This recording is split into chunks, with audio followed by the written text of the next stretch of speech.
Good morning. I'm Lars Olson, and I'll be your host for today's Quiet Echo. A few weeks ago, I started looking into how the federal government funds airport security, the people who check your bags before you board. I was curious because those workers went 45 days without a paycheck, while a fee passengers pay on every ticket kept being collected the entire time. I wanted to understand how money meant for one purpose ends up somewhere else, so I pulled the statutes, read the budget documents, followed the columns. I have a master's degree in chemistry. I know how to read a process. What I found was a system I recognized, not from chemistry, from 30 years behind the counter of a hardware store. And I thought, I know this. I could run my store this way. Let me show you what it would look like. Starting next month, I'm going to do things differently. First, the security surcharge. You may have noticed the small fee on your receipt. I told you it goes to the alarm company, and it does most of it. I'm going to start keeping a third of it for other legitimate store expenses. I'll still pay the alarm company. I'll just make up the difference out of the operating account. Net result is the same. The alarm still works. You paid the fee. I just decided it could do two jobs at once. I should mention the fee is going up. The alarm costs more now. I realize raising the fee while keeping part of it is a little awkward, but I think if I do both things in the same announcement, most people will focus on the increase and not the redirection. We'll see. Second, my employees. From time to time, I get into disputes with suppliers. Nothing to do with the people working the counter.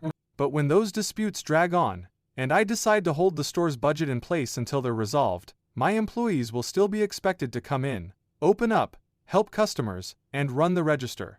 I can't pay them during the dispute. I'll make them whole eventually. The register keeps ringing, so the money is there. It just can't reach them until the situation is sorted out. I expect them to be professional about it. A few of them will probably quit. I'll note that as a staffing problem. Third, the books. Right now, I keep one set of accounts. Going forward, I'm going to keep several. Some columns will exist primarily to make other columns look better. If you ask me how much I spent on lumber last quarter, I'll give you the number from whichever column reflects most favorably on my management. The underlying number will still be there if anyone wants to find it. No one usually does. Fourth, the long view. I'm going to start making decisions whose full consequences won't arrive for 15 or 20 years. By then, I'll have handed the store to someone else, and it'll be their problem to sort out. This frees me up considerably in the short term. I want to be clear. None of this is dishonest. Other institutions I've studied do all of it. I studied them carefully. They seem to get along fine.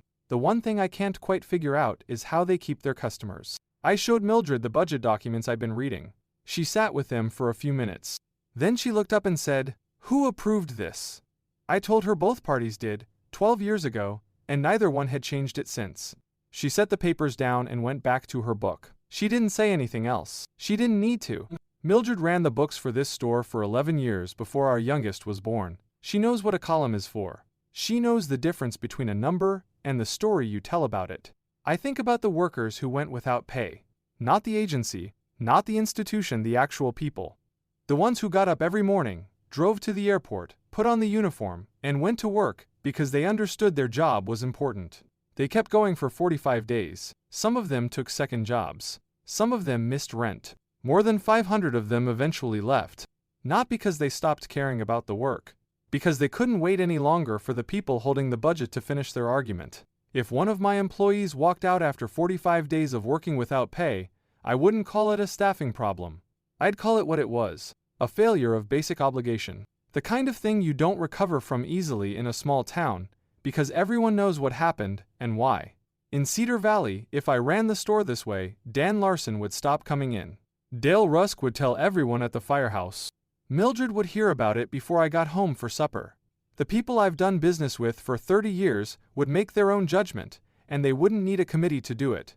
In a small town, you can't hide a bad set of books behind a better-looking column. You can't tell someone their fee went where you said it went when it didn't. You can't ask a person to work without pay and expect them to still be there when the dispute is resolved. The feedback arrives the next morning. Usually, before breakfast. I've been running this store for 30 years. I know how a balance sheet works. And I know the difference between a column and the truth. I think most people do. The Larsons do. The Rusks do. Mildred certainly does. The question is whether it matters to the people keeping the books. Quiet Echo is part of the fictional Cedar Valley news series, written by Evan Swenson, publisher, Publication Consultants, and Claude Marshall, AI developmental editor. While the people and town are fictional, the national events they reflect on are real. Cedar Valley News has a new Facebook group. If you have comments and want to join the conversation, you are welcome. I will put the link in the show notes. This is Lars Olson, your host for today's Quiet Echo. Thanks for listening. You've been listening to the Cedar Valley News Podcast, where small-town voices meet the headlines shaping our world. From faith and family to front porches and fields. We'll be back with more stories connecting real lives to real events. Until next time, keep your porch light on, your faith strong, and your heart open. This is Cedar Valley News.